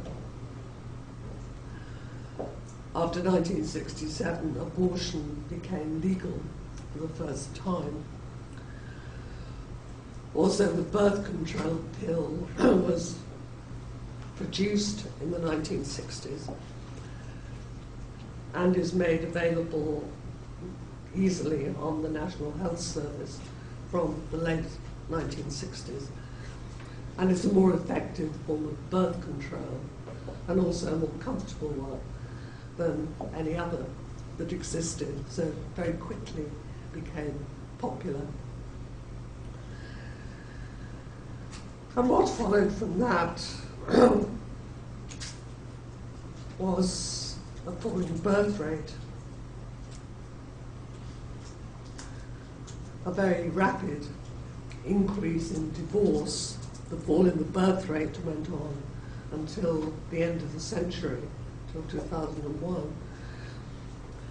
There's a rapid increase in divorce, and I gave the figures for that last week. Most divorces being initiated by women. There were fewer people who got married, and those who did married at later ages. By the mid-1980s, it had returned to an average marriage age in the mid-20s.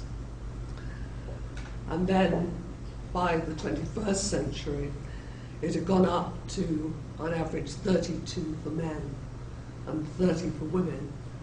It's still somewhere around that, probably slightly higher. So fewer people get married, and they get married when they're older. Unmarried cohabitation became openly accepted, whereas before it had always been secret. And now people are living together because they choose to, and not because they can't get a divorce and would maybe rather be married but can't be.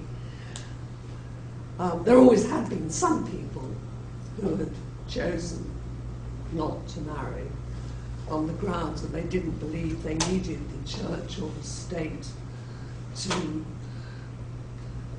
convey their blessing on their commitment, so that their commitment to one another was enough.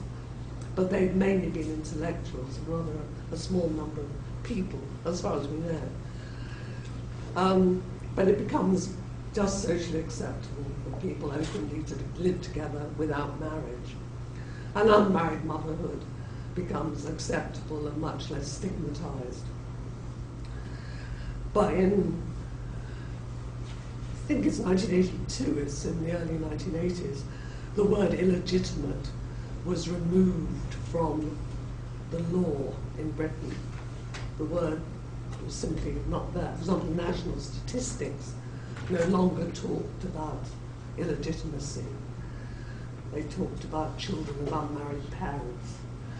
So the word, because it had such stigma attached to it, is just removed from all government documents and from the law, and legal differences between children whose parents were and were not married were removed. So by the end of the 1980s, 1/3 of all babies who were born had parents who were not married. But normally both parents registered, they were the parent when the child was registered. It was acknowledged, and they were often living together.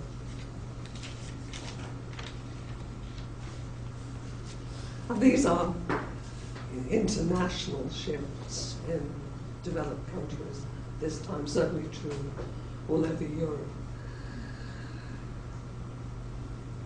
So it's a very rapid cultural change, a throwing off of old values, the values of older generations. And why it happens is not easy to explain. Partly it's a new generation that's more confident and better educated than many of its predecessors. The birth control pill enabled people to have sexual relationships before marriage without the fear of pregnancy that had always been there. And so that made people rather more willing to experiment. Also, the very large number of divorces which followed the 1969 Act suggests that many marriages before 1969 could not have been very happy.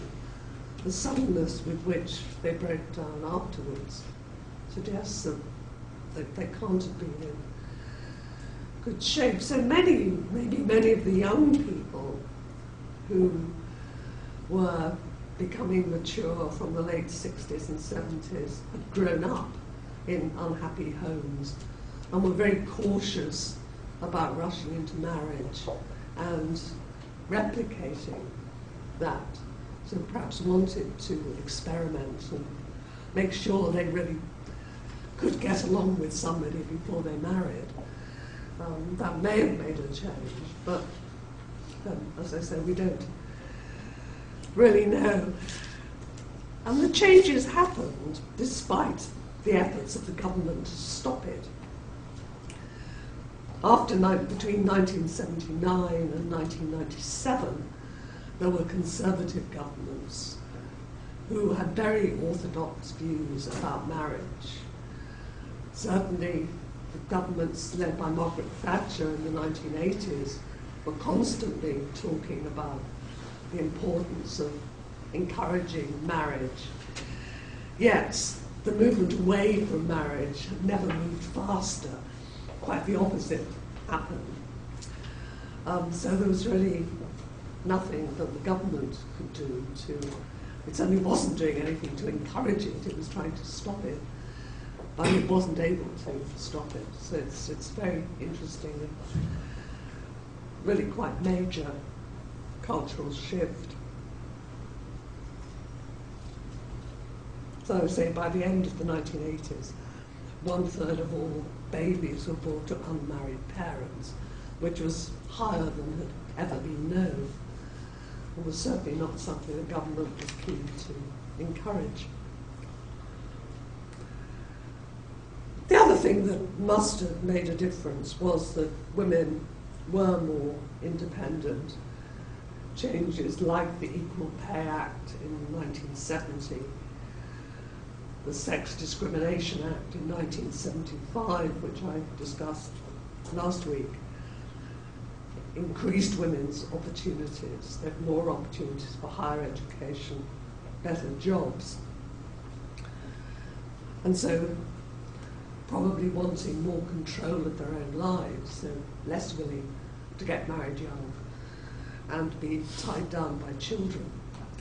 So I think this is, and that was moving particularly fast in the 1980s. It's in the 1980s that university numbers, for example, expanded and at last reached the same sort of levels as much of the rest of Western Europe. And women had not equal work opportunities, but greater opportunities.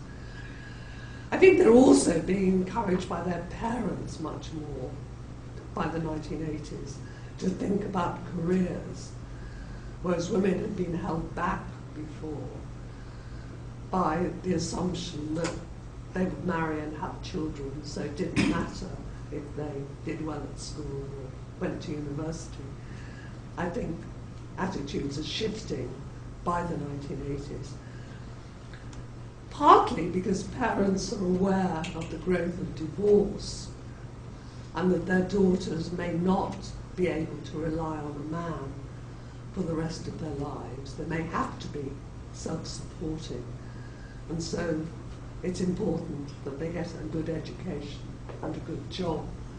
And this again feeds into a rather greater sense of independence. So I think that must again be part of the story, and what was going on at that time must be very complicated. But this change didn't affect all social groups. For example, the by this time quite large Muslim population, they're not as big as it is now. It was not acceptable to have an illegitimate child, live with somebody when you weren't married, not acceptable even to marry or go out with someone who was not a Muslim and not approved of by your parents. obviously there were some emancipated Muslims who get out of this, but the culture within the community is very different from the kinds of changes that were going on. And also true in some other communities, there's still a lot of Roman Catholic hostility to birth control, to abortion, even to people marrying people who are not Catholics. But more Catholics reject that. It's a more open religion. But there were cultural differences within Britain as within all other countries.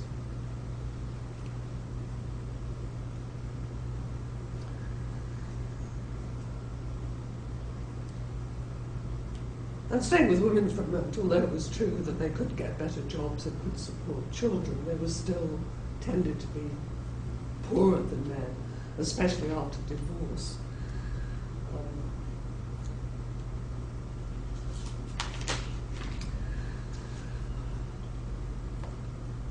Well, the falling birth rate from the late 60s, during the early 70s it begins, again caused another panic about the ageing of the population.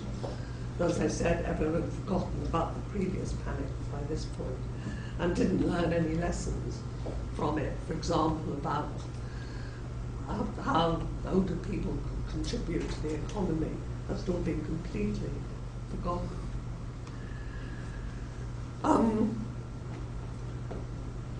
As you can see from the figures, people were living decidedly longer by the end of the 20th century. The birth rate at the beginning of the century was, the life expectancy at birth was only 51 for men and 58 for women. But this didn't mean that most men died at 51 and women at 58, because life expectancy at birth was reduced by the very high infant mortality rate. Life expectancy at birth averages in death rates throughout life. So if a lot of people die before the age of 1 or 3, then that pulls down the average very drastically. So what that number means was a lot of people were dying in the first year of life. And those who managed to live to 20 had a very good chance of living into their late 60s, 70s, and later. People often misinterpret these statistics to mean that there really weren't any old people in the past.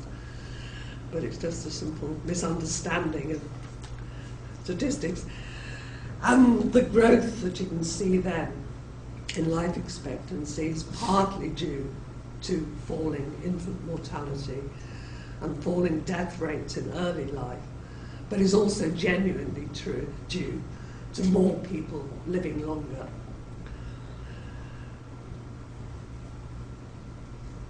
So by the beginning of the 21st century, life expectancy, with very few people dying as children, is up to 81 for men and 84 for women, and has gone up further since then.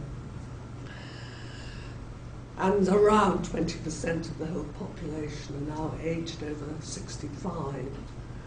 Again, that's partly because there's a lower birth rate, so fewer younger people. It was true in 2001, the birth rate's been going up, and so it's slightly less now. And also, as always, these average national statistics disguise quite big social class differences, which also sometimes regional differences. For example, Glasgow, which is the biggest city in Scotland, has some of the inner city part has some of the lowest life expectancy in the country, because it's one of the poorest places. Glasgow has always been a very poor city, though not as much now as it used to be. On average, poorer people had shorter lives by around 3 years, but it could be more. And as again you can see from the statistics, women have a longer life expectancy right through the period.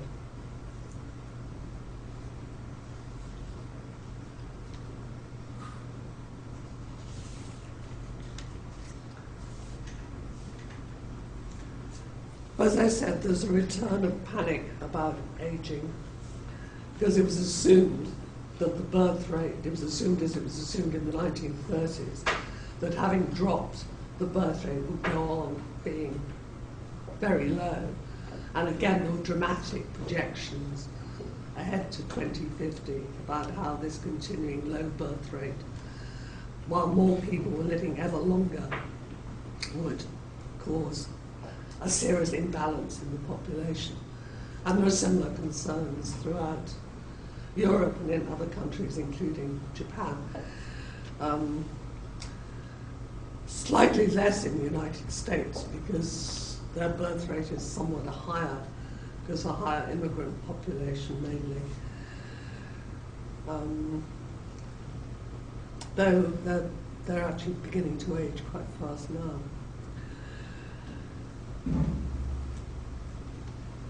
The solutions that were suggested to this were, again, that people should not retire at such early ages, but should stay in the workforce. And certainly by the 1980s and 1990s, people were staying healthier to later ages. They're not just living longer, but they're fit and active until later in life, and so better able to work. And the conventional retirement ages in Britain were 65 for men and 60 for women. There was 65 for both until 1940, and then some older women started campaigning because they felt there was discrimination against older women in the workforce, and they were forced out, and they were demanding a lower pension age, which they got in 1940. But that's had to be reversed because a man brought a case to the European Court under sex discrimination legislation, saying it was unfair to men that they had to work an extra 5 years, which it was, certainly by the 1980s. And so now the pension ages are being, retirement ages are being equalised. But again, it took a long time to persuade people to retire later or to persuade employers. And in fact, in the 1980s, more people were retiring at earlier ages. This was true throughout Western Europe. It's partly because the economies of Western Europe are not doing well. There's quite high unemployment. And so employers were quite eager to get rid of older workers because they were more expensive. And so something like a third of all West European workers had retired before the age of 60 by the late 1980s.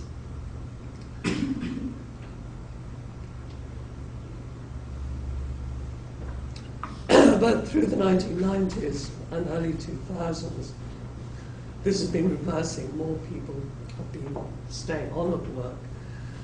It's partly because of growing costs of living. People feel they need to work longer, but also more want to. Also in 1999, the European Union introduced an age discrimination, an anti-age discrimination directive.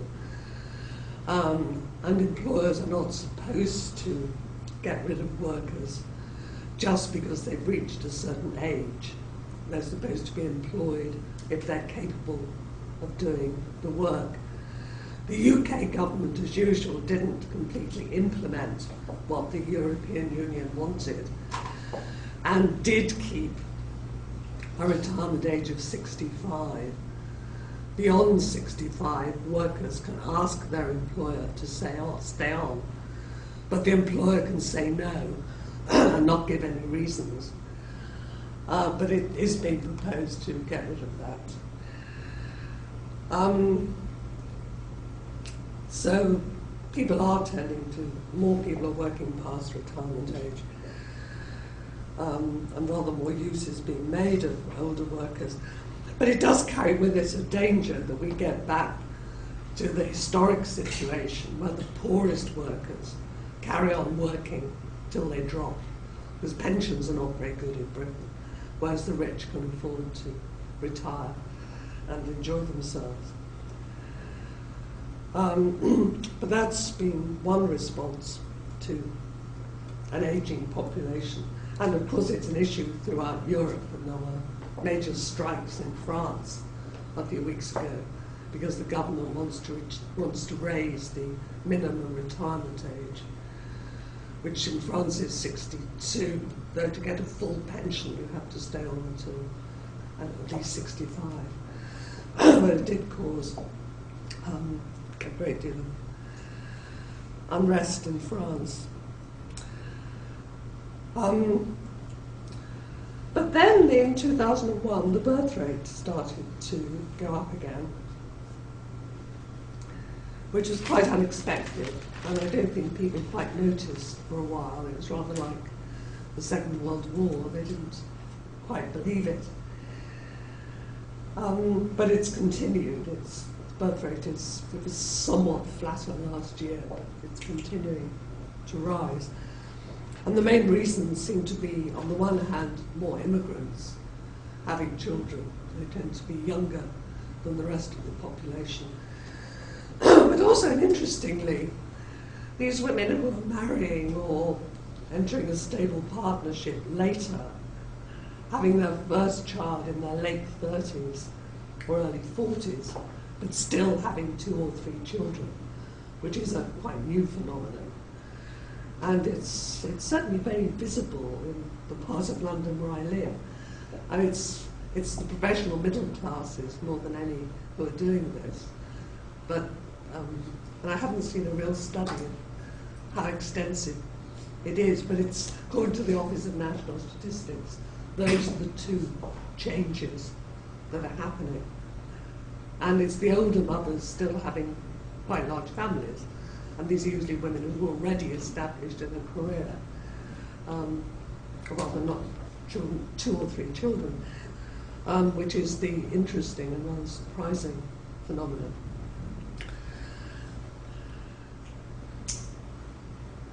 The United Kingdom is one of 7 European Union countries with a rising birth rate. And our Ministry of Finance is not now projecting a labour shortage, whereas a few years ago it was panicking about it. Now its latest public finance projections are that we don't have to expect a serious labour shortage.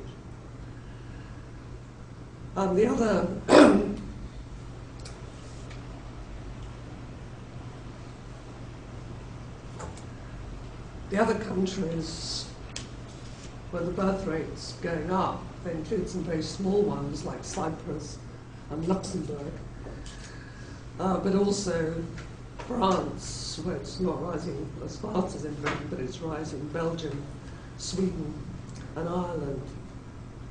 Southern Europe birth rates started to go down later, but they're still very low. And Germany still has quite low birth rates.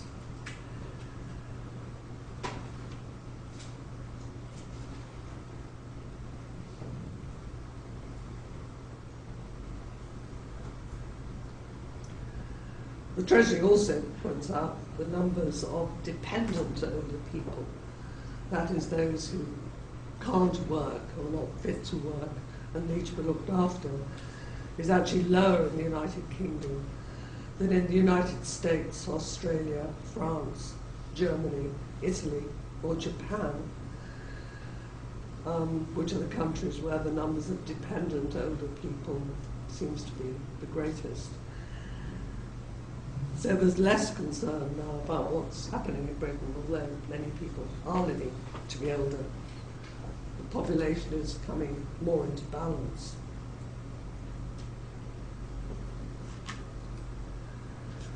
But of course, again, it's very hard to know what's happening in the future. Other countries' birth rates might turn around, or the British one might start to go down again. And this, I mean, it certainly happened in Britain, again, independently of government policy. It's not clear that anything that's been, I mean, the government hasn't exactly been encouraging immigration in recent years. And it hasn't done much to help mothers have children, particularly working mothers.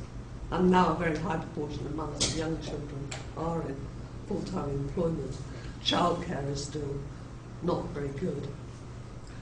Though it has become rather better for poorer mothers under the Labour government that's no longer in office, and that may have helped some of them.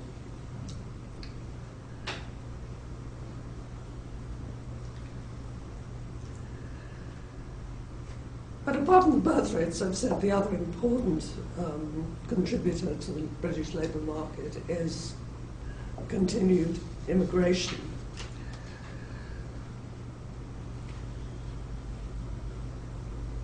Since the 1970s, as I said before, there have been ever tighter restrictions on immigrants from outside the European Union, unless they're very highly skilled. There's continuing racist hostility to them, particularly high anti-Muslim feeling after 9/11 in New York, and after there were a number of bombs in London in 2005. Though, as I was suggesting earlier, in general, immigration or people of different cultures live side by side reasonably peacefully, particularly in London, which is the most multicultural, multiracial city. In 1951, only 1 in 20 Londoners were born outside the United Kingdom, and many of those would actually be British people born in various bits of the empire because their parents were working there. By 1971, 15% of Londoners were born outside the United Kingdom. By 2001, about 45% describe themselves as non-white. And then in addition to that, there are large numbers of European migrants.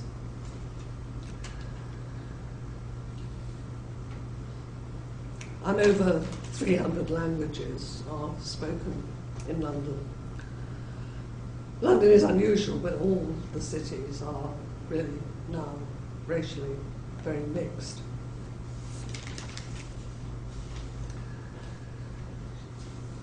The tighter conditions on immigrants coming in from outside the European Union have gone on alongside more migration from within the European Union. The European single market that was introduced in 1990 allows the EU citizens to move freely around within the European Union.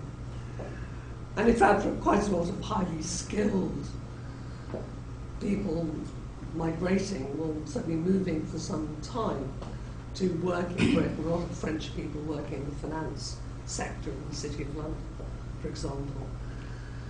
Very large numbers of French, and people from other countries. There have been quite a lot of Germans teaching in universities, because for a while we had more jobs for good graduates than there were in Germany.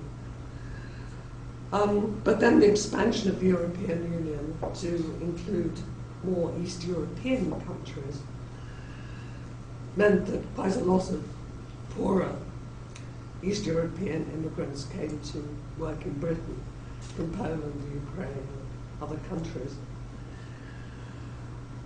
And have become pretty indispensable for the building industry and also parts of the agricultural sector in Britain.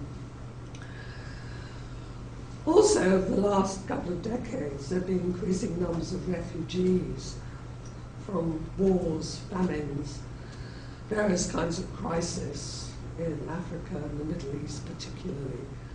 So there have been many more people coming for much more diverse reasons and from a much greater variety of places. And although there have been restrictions on all kinds of immigration, and it's not easy for refugees to get permanent status, many of them do achieve it. So the variety of immigrants has become really very noticeable. So immigration has become large and also much more complex in recent decades. And is very important for certain sectors of the economy, as I said, agriculture, building. Also caring. A lot of the care of older people is in the hands of immigrants, mostly women, but not all women, from other countries, who are often not given adequate training and are very badly paid. In fact, many of the immigrants are heavily exploited, low paid, and live and work in very bad conditions. And the governments, unless something really terrible happens, our governments have not been good at controlling this and improving conditions. And it's a very big issue which deserves a lecture to itself, though I'm not an expert on it. But it certainly has become an important feature of the British population in the early 20th century. So I'll stop there, and again,